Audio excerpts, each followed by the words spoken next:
Baik, kita ulangi. Bismillahirrahmanirrahim. Assalamualaikum warahmatullahi wabarakatuh. Waalaikumsalam warahmatullahi Assalamualaikum warahmatullahi wabarakatuh. Puji syukur kehadirat Allah Subhanahu wa Ta'ala yang telah melimpahkan rahmat dan karunia-Nya sehingga kita masih diberikan kesempatan untuk bertatap muka melalui Zoom meeting kali ini pada perkuliahan penelitian pendidikan. Salawat dan salam kita kirimkan kepada Nabi Muhammad Sallallahu Alaihi Wasallam dengan melafaz Allahumma sholli ala Sayyidina Muhammad wa ala ali Sayyidina Muhammad. Yang terhormat dosen pengampu mata kuliah penelitian pendidikan yaitu Ibu Mas Nila Devi SPD MPD dan teman-teman yang insya Allah dirahmati oleh Allah. Pada kali ini kami akan mempresentasikan hal-hal yang telah kami diskusikan sebelumnya, yaitu materinya mengenai populasi dan sampel. Sebelumnya, perkenalkan nama saya Nur Azizah selaku moderator yang akan memandu kegiatan presentasi pada hari ini untuk kelompok 3. Dan ada teman-teman saya, yang pertama ada Atahira Azhara selaku penyaji, ada Hizkia Sitorus, ada Pradika Alim Zulemil, Eli Sofia Yusmarni M, Hardina Eka Putri, Tasya Aulia, dan Salsabila. Untuk pembacaan materi, pemaparan materi pertama akan dijelaskan oleh Hizkia Sitorus. Kepada Hizkia, disilakan. Baik, terima kasih kepada moderator. Di sini saya akan membacakan materi yaitu mengenai pengertian populasi. Kata populasi atau population atau universe dalam statistika merupakan sekumpulan individu dengan karakteristik berbeda yang menjadi perhatian dalam suatu penelitian. Populasi merupakan keseluruhan subjek penelitian dan keseluruhan data dalam suatu ruang lingkup dalam waktu yang ditentukan. Populasi juga bisa diartikan sebagai seluruh jumlah objek yang akan diteliti. Nah, populasi penelitian merupakan keseluruhan atau universal dari objek penelitian yang dapat berupa manusia, hewan, tumbuhan, udara, gejala, nilai, prestasi, sikap hidup, dan sebagainya. Sebagai objek-objek ini dapat menjadi sumber data penelitian. Misalnya ketika kita akan melakukan penelitian di sekolah X, maka sekolah X ini merupakan populasi.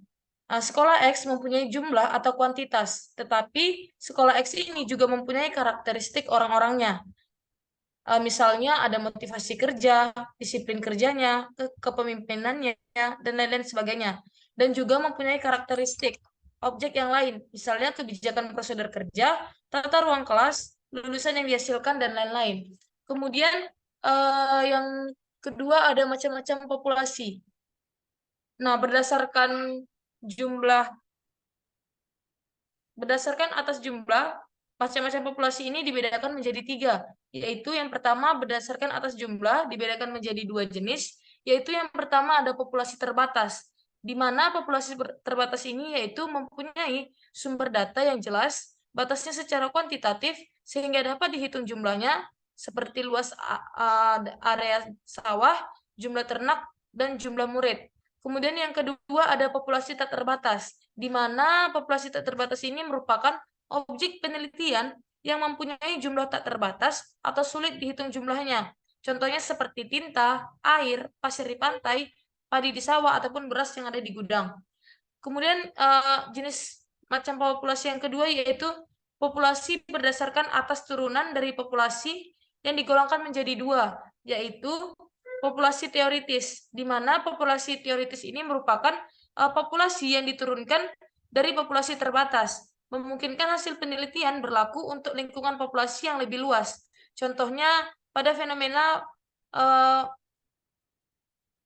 pernikahan di bawah umur pada masyarakat 5.0 di kota atau kabupaten X. Nah, maka jumlah populasi teoritis diberlakukan akan menjadi fenomena pernikahan di bawah umur pada masyarakat 5.0 di Indonesia pada era 4.0. Kemudian yang kedua yaitu populasi tersedia atau accessible population, di mana populasi ini merupakan turunan dari populasi teoritis yang akan dilakukan penelitian dengan mempertimbangkan jumlah dana, waktu, dan tenaga yang tersedia dengan memperhatikan karakteristik yang telah ditentukan pada populasi teoritis. Kemudian jenis populasi yang ketiga yaitu populasi berdasarkan atas variasi unsur pembentuk sumber data yang dibagi menjadi yang pertama ada populasi homogen, di mana populasi homogen ini merupakan populasi yang di mana sumber datanya ada pada unsur-unsur pembentuknya memiliki sifat yang sama.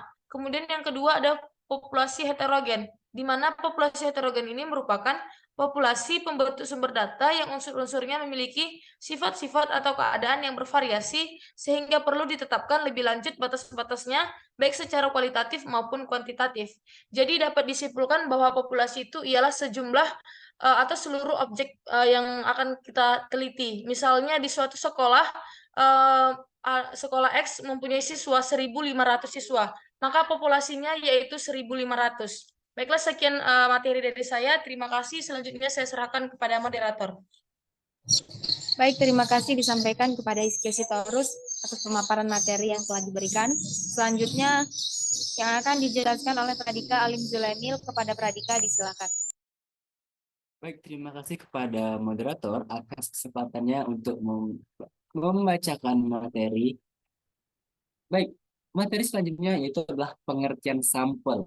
Nih, jika tadi populasi itu merupakan wilayah generalisasi atau keseluruhan dari suatu yang sedang kita teliti karakteristiknya, maka sampel itu merupakan bagian dari populasi sejenis. Nah, jadi sampel adalah sebagian dari keseluruhan objek yang akan diteliti atau dievaluasi yang memiliki karakteristik tertentu dari sebuah populasi. Menurut Ari Kunto tahun 2009, sampel adalah sebagian atau wakil dan populasi yang memiliki karakteristik yang relatif sama dan dianggap mewakili sebuah populasi. Sedangkan menurut Sugiong tahun 2018, sampel adalah jumlah dan karakteristik yang dimiliki oleh populasi tersebut. Nah, berdasarkan pernyataan tersebut dapat disimpulkan nih bahwa sampel merupakan perwakilan atau bagian dari sebuah populasi yang telah dihilangkan dengan metode tertentu. Nah, bisa ke slide selanjutnya, moderator. Baik, sampel juga memiliki beberapa tujuan, tahapan, dan teknik nih. Nah, yang pertama, saya akan menjelaskan tujuan. Adapun tujuan pengambilan sampel yaitu untuk menghemat keterbatasan waktu, tenaga, dan biaya. Yang kedua, karena populasi terlalu banyak atau jangkauan terlalu luas, sehingga tidak memungkinkan nih untuk dilakukannya pengambilan data pada seluruh posisi atau populasi tersebut. Nah, yang ketiga, adanya asumsi bahwa semua populasi itu seragam, sehingga dapat diwakili oleh beberapa sampel. Nah, sekian penyampaian materi yang dapat saya sampaikan. Saya kembalikan kepada moderator. Terima kasih. Baik, terima kasih kepada Pradika Alim Zulemil yang telah menyampaikan materi. Selanjutnya, oleh Salsa Bila, kepada Salsa, disilakan.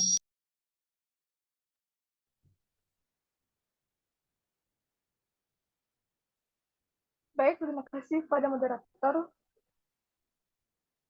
Di sini saya Salsabila akan menjelaskan tahapan pengambilan sampel.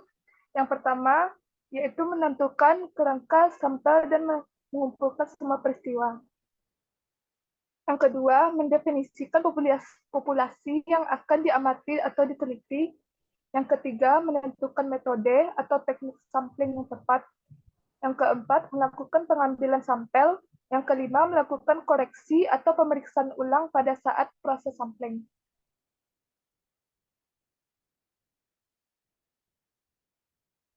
Alasan pengambilan sampel ini, yang pertama, populasinya sangat besar. Yang kedua, homogenitas. Yang ketiga, penghematan biaya dan waktu. Yang keempat, ketelitian dalam pengukuran. Yang kelima, adanya objek penelitian yang perlu didestruktifkan.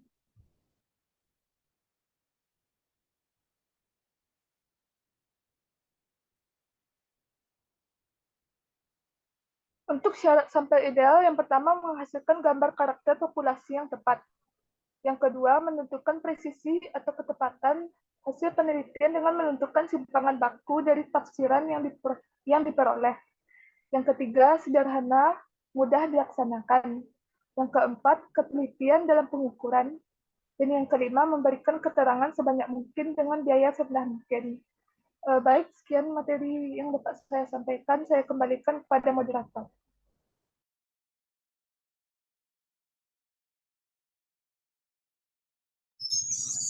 Baik, terima kasih kepada Salsa atas penjelasan materi yang telah dijelaskan. Selanjutnya, pemaparan materi akan dijelaskan oleh Tasya Aulia. Kepada Tasya, disilakan. Baik, terima kasih moderator. Saya akan melanjutkan pembacaan materi yang selanjutnya, yaitu tentang sample size. Sample size atau ukuran sampel adalah jumlah sampel minimum yang harus diambil seorang peneliti untuk mengumpulkan data sebagai syarat untuk mewakili dan menggeneralisasikan temuan penelitian ke populasi.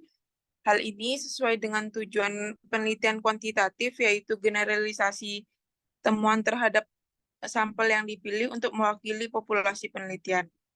Oleh karena itu, dalam penelitian kuantitatif sangat dianjurkan untuk menggunakan metode penentuan ukuran sampel untuk memastikan bahwa dalam penentuan penelitian kuantitatif memiliki dua syarat, yaitu yang pertama, semua elemen dalam populasi dipilih dengan probabilitas yang sama. Yang kedua, ukuran sampel minimum cukup untuk menggeneralisasikan temuan ke populasi. Kedua syarat di atas tersebut terpenuhi dengan metode probabilitas. Prinsip utama dalam menentukan jumlah sampel dengan metode probabilitas adalah semakin besar jumlah sampel, maka semakin baik. Sebuah referensi menyebutkan bahwa studi dengan minimal 200 sampel umumnya menghasilkan studi yang signifikan secara statistik dan tidak mengalami kesulitan dalam menentukan metode yang sesuai. Namun demikian, terdapat satu kondisi yang menyebabkan penelitian melibatkan jumlah sampel sedikit, sehingga menurutnya ada 4 kriteria yang dapat dipakai sebagai pedoman penentuan ukuran sampel yang cukup statistik, yaitu yang pertama, bila sampel populasi memerlukan akurasi yang rendah, maka jumlah sampel dibutuhkan kecil. Yang kedua, bila variabilitas populasi sangat tinggi, maka dibutuhkan sampel yang lebih banyak, sehingga populasi yang cenderung homogen dibutuhkan sampel yang tidak terlalu besar. Yang ketiga, besarnya sampel tergantung pada metode pemilihan. Misalnya, metode stratified sampling dibutuhkan pada kasus dengan akurasi rendah sehingga bisa menggunakan sampel jumlah kecil. Hal ini berkebalikan dengan metode simple random sampling atau systematic sampling.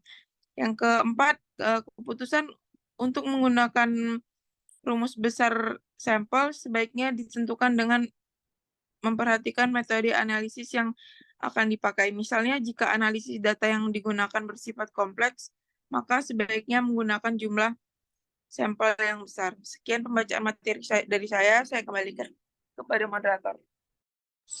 Baik, terima kasih atas penjelasan yang diberikan oleh Tasya Aulia. Selanjutnya penjelasan materi oleh Atahir Azhara. Kepada Atahira, disilakan. Baiklah, terima kasih pada moderator. Materi selanjutnya yaitu pedoman pengambilan sampel jika populasi penelitian mencapai di atas 10.000. Nah, yang pertama yaitu jika populasi kurang dari 10.000, maka jumlah sampel yang disarankan adalah 30%. Kemudian yang kedua, jika populasi lebih dari 10.000, jumlah sampel yang disarankan adalah 10%. Yang ketiga, jika populasi lebih dari 150.000, jumlah sampel yang disarankan adalah 1%-nya. Dan yang terakhir, jika populasi lebih dari 10 juta, jumlah sampel yang disarankan adalah 0,025%. Selanjutnya yaitu adanya sampel undersize dan sampel oversize. Nah, baik sampel yang undersize maupun oversize ini memiliki dampak negatif tentunya bagi penelitian. Antara lain, bila sampel itu terlalu kecil atau undersize, kemungkinan pertama yang terjadi adalah error tipe 1 atau kesalahan karena menolak hipotesa 0 atau alfa, dan tipe kedua yaitu kesalahan menerima hipotesis 0 atau beta. Error akan lebih mungkin terjadi pada tipe kedua. Selanjutnya yaitu tidak cukup menunjukkan power 1 kurang beta yang sangat signifikan secara klinis. Power itu sendiri adalah peluang penelitian yang tidak mengalami error tipe 2. Yang kedua yaitu estimasi efek akan tidak tepat. Lalu yang selanjutnya yaitu perbedaan antar kelompok sangat kecil sehingga gagal mencapai hasil yang signifikan secara statistik. Yang terakhir yaitu studi menjadi tidak etis karena tidak sesuai dengan tujuan awalnya. Selanjutnya yaitu bila sampel terlalu besar atau oversize. Yang pertama yaitu kemungkinan terjadi error tipe 1 dikarenakan studi menunjukkan perbedaan yang kecil yang sebenarnya tidak signifikan pada penelitian. Yang kedua yaitu terjadi pemborosan sumber daya, terjadi ketidakakurasian karena data yang besar sulit dipelihara. Selanjutnya yaitu respon rate yang tinggi sulit tercapai. Respon rate itu sendiri adalah proporsi subjek yang masuk kriteria ikut dalam penelitian. Yang terakhir yaitu masalah etis, dikarenakan terjadi kelebihan subjek penelitian itu sendiri. Baiklah, sekian dari saya. Kembali kepada moderator. Baik, terima kasih atas penjelasan yang telah diberikan oleh Athahira Azhara. Selanjutnya penjelasan oleh Eli Sofia Yusmarni M. Kepada Eli, disilakan. Baiklah, terima kasih kepada moderator. Saya akan melanjutkan pembacaan materi selanjutnya.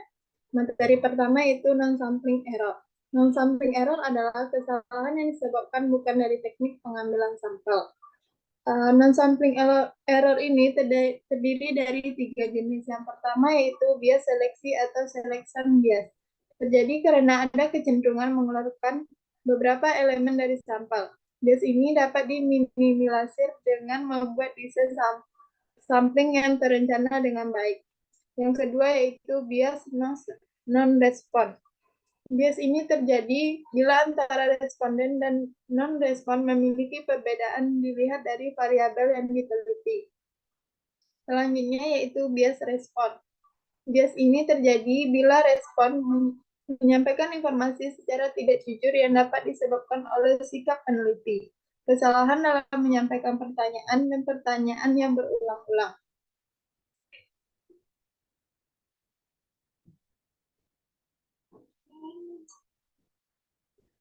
Selanjutnya yaitu kerangka sampel atau sampling frame. Kerangka sampel adalah daftar semua unsur sampel dalam populasi.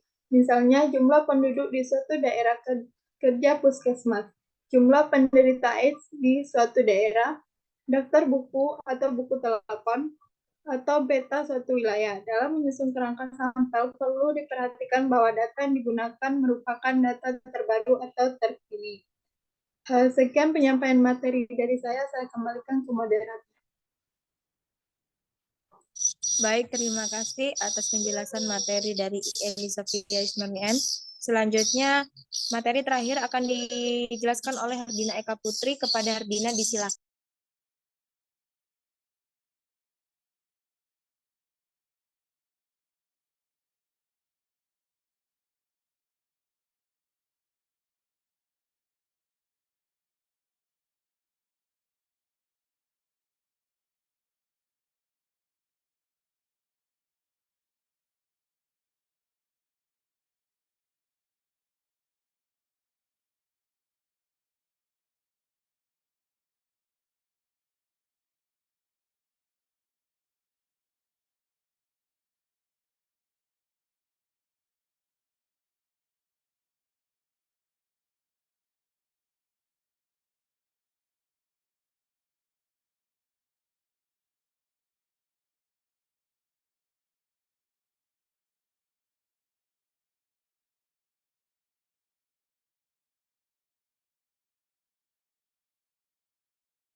Selanjutnya, pembacaan materi terakhir yang akan dibacakan oleh Hardina. Karena Hardina tidak ada di dalam forum Zoom, maka pembacaan materi yang terakhir akan dijelaskan oleh Athahira Azhara. Kepada Athahira, disilakan. Baiklah, terima kasih kepada moderator. Selanjutnya yaitu mengenai teknik sampling. Pengambilan sampel itu secara pertama dibagi menjadi 2, yaitu sampling secara acak atau probability sampling, dan yang kedua yaitu pengambilan sampel secara tidak acak atau probability atau non-random sampling. Yang pertama yaitu random sampling. Pertama, ada acak sederhana atau simple random sampling. Nah, pengambilan sampel secara acak sederhana ini dilaksanakan apabila populasi tidak begitu banyak variasinya dan secara geografis tidak terlalu menyebar. Selanjutnya yaitu harus ada daftar populasi atau sampling frame-nya. Kemudian penentuan sampel ini bisa dilakukan sebagai berikut, melalui undian, kemudian memakai tabel bilangan random, dan memakai paket komputer atau kalau sudah mempunyai kerangka sampel tadi. Yang kedua yaitu sistematis atau systematic random sampling. Sampel yang diambil secara acak hanya unsur pertama. Selanjutnya diambil secara sistematis sesuai langkah yang sudah ditentukan. Syarat penarikan sampel secara sistematis adalah tersedianya kerangka sampling, populasinya mempunyai pola beraturan seperti blok rumah, nomor urut pasien, atau populasinya sedikit homogen. Selanjutnya yaitu sampel strata atau stratified random sampling. Di dalam kehidupan sehari-hari, pada umumnya populasi itu bersifat heterogen. Maka dari itu, agar semua sifat dapat terwakili, terlebih dahulu populasi tersebut dibagi menjadi beberapa strata. Misalnya, pendidikan akan dibagi menjadi tinggi, sedang, dan kurang. Ekonomi akan dibagi menjadi kaya, sedang, dan miskin, dan sebagainya. Maka dari itu, dalam melakukan stratifikasi dan pengambilan sampel, perlu diperhatikan hal-hal berikut.